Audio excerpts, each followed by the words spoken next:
جیسے کہ میں نے پروگرام کے آغاز میں کہا تھا کہ ہماری کوشش یہ ہوگی کہ سال کے اینڈ تک، جو کہ اب سال کا اینڈ آ بھی چکا ہے، ہم آپ کو سٹیٹس بتائیں کہ کیا کیا ہوتا رہا ہے سال بھر میں۔ کراچی شہر کی بات کر لیتے ہیں، اور ظاہر ہے جب کراچی کی بات کرتے ہیں تو امن و امان پہ ہمارا فوکس زیادہ ہوتا ہے۔ کہا یہ جا رہا ہے، دعوے یہ کیے جا رہے ہیں جی کراچی میں کرائم پر قابو پا لیا گیا ہے، لیکن سٹیٹس ہمیں کچھ اور بتا رہے ہیں کہ رواں سال کے کرائم ڈیٹا کی اگر بات کی جائے تو شہر میں 2024 کے دوران اب تک اسٹریٹ کرائم کی 66,000 یعنی 66,000 وارداتیں ہوئی ہیں۔ شہری تقریباً 48,000 موٹر سائیکلوں سے محروم رہے، 19,000 سے زائد موبائل فون چھینے گئے، اور 1,700 سے زائد گاڑیاں، کار، لفٹر لے اڑے، اور نہ لوگ گھروں کے دروازے پر محفوظ ہیں، نہ اسٹریٹ پر محفوظ ہیں، کہیں پر بھی شہری محفوظ نہیں۔ ڈمپر ڈرائیور سے میں نہیں محفوظ، انڈر ایج ڈرائیور سے نہیں محفوظ، ان ڈکیتوں سے نہیں محفوظ، گھر کا دروازہ ہو یا کہیں پر بھی محفوظ نہیں۔ 111 شہریوں کی جان بھی چلی گئی۔ تو نذیر شاہ اس سے متعلق ہمیں تفصیلات دیں گے۔ نذیر شاہ، بہت دعوے کیے جاتے ہیں، بہت وعدے کیے جاتے ہیں، بہت طریقہ کار اور SOPs کی بات کی جاتی ہے، لیکن گراؤنڈ ریالٹی کچھ اور ہوتی ہے۔ آپ کے پاس مزید کیا سٹیٹس ہیں اس سے متعلق؟ آپ بالکل دیکھیں، سال 2024 کراچی کے شہریوں کے لیے بہت بھاری سال ثابت ہوا۔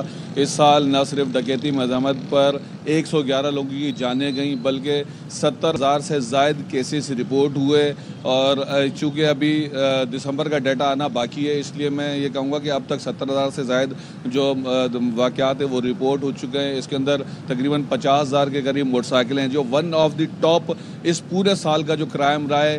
پہلے موبائل سب سے زیادہ چھینے جاتے تھے، لیکن اب سب سے زیادہ جو ٹاپ پر کرائم گیا وہ موٹر سائیکل اسنیچنگ، اسٹولن جو گئے، کیونکہ موٹر سائیکل چھیننے کی وارداتیں کم ہوتی ہیں، یہ چوری زیادہ ہوتی ہیں۔ تو اسی طریقے سے یہ تمام کرائم ہم دیکھتے رہے۔ کراچی پولیس کی جانب سے اسٹریٹ کرائم پر تو اس طریقے سے قابو نہیں پایا جا سکا، لیکن جو ڈکیتی مذمت پر جو ہر دوسرے روز شہری جاباگ ہو رہے تھے، اس کو ایک بریک لگا تھا، جو اب جا کر جو یہ 111 شہری جاباگ ہو چکے ہیں۔ 111 لوگوں کو گھروں کو ماتم کدا بنا دیا گیا۔ جب وزیر داخلہ سندھ آئے تھے، انہوں نے عہد لیا تھا، اس کے بعد انہوں نے سب سے پہلے یہی کہا تھا کہ جس علاقے میں بھی ڈکیتی مذمت پر کوئی شخص جاباگ ہوگا، اس کے SHO کے خلاف کارروائی کی جائیں گی۔ شروع میں ہم نے دیکھا بھی کہ جہاں پر کوئی شہری جاباگ ہوتا تھا تو اس SHO کو ہٹا دیا جاتا تھا، لیکن دھیرے دھیرے پھر وہی روٹین، وہی دوبارہ سے معاملات شروع ہو گئے۔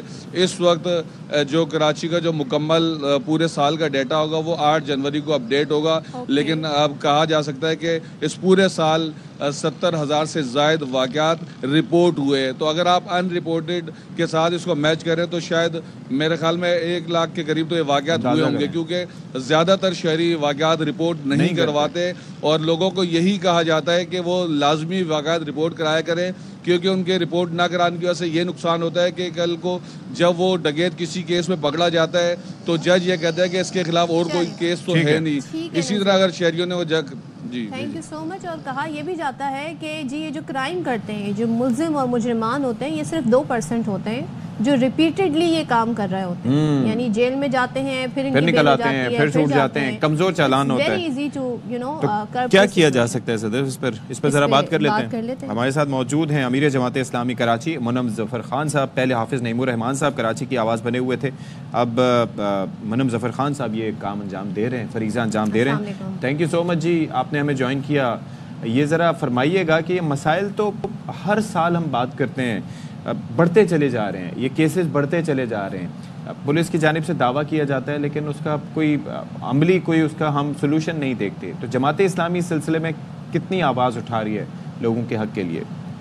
دیکھیے، جماعت اسلامی عوام کے حق کے نہیں ہے، مستقل ان موضوعات پر ہم بات بھی کرتے ہیں، اور کنسرن جو لوگ ہیں کہ جن کے ذمہ یہ ہے کہ وہ لوگوں کو امن دیں، لوگوں کو سکون دیں، اور لوگوں کی زندگیوں کے اندر جس طرح زہر گھول دیا گیا ہے، جس طرح لوگوں کے لیے مسائل پیدا کر دیے گئے ہیں، شہر میں واقعات آئے دن ہو رہے ہیں۔ اب اس سال دیکھیں نا، ابھی تک 110 سے زائد افراد ایسے ہیں کہ جو موبائل چھیننے کی وجہ سے، پیسے چھیننے کے لیے جن کو جو ہے وہ شوٹ کر دیا گیا اور وہ اپنی جانوں سے چلے گئے۔ آپ بتائیے نوجوان سے، اسی شہر کے نوجوان سے، کہ آپ کسی کو بائک چھیننے کی وجہ سے، کسی کو موبائل چھینتے ہوئے کسی کو نشانہ بنا دیں، اور سینکڑوں نہیں ہزاروں واقعات ہیں۔